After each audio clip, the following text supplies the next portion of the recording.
Le gouvernement fait sa rentrée ce 30 août avec dans son cartable d'anciens cahiers, d'anciens dossiers. Un compatriote, profitant de tous ces désordres qui s'étaient établis pendant un certain temps, veulent lever les enchères.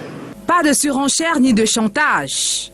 L'extrait de la communication gouvernementale qui fâche les enseignants. Le gouvernement a tendance à dire que nous faisons de la surenchère comme si nous avions ajouté de nouvelles revendications, mais pourtant ce sont les mêmes revendications qui sont toujours posées sur la table.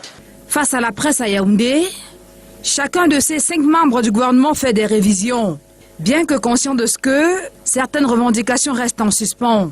Il faut dire à ce moment que les mesures à prendre doivent être prises pour tous les fonctionnaires de l'État du Cameroun, et cela demande que, relativement à l'activité économique et à sa production, des réunions soient tenues pour être sûr que nous pouvons être capables d'adresser les nouvelles augmentations financières.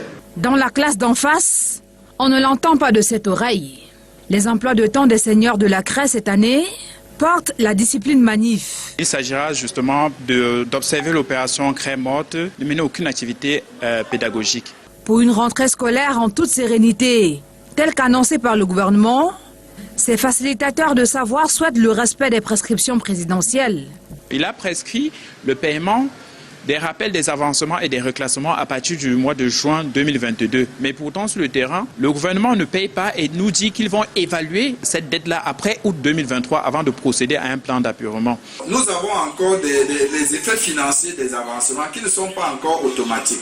Nous avons la tenue du Forum national de l'éducation au cours duquel doivent être posés des problèmes structurels. En attendant et à jour J-5 du retour des classes, on croise les doigts.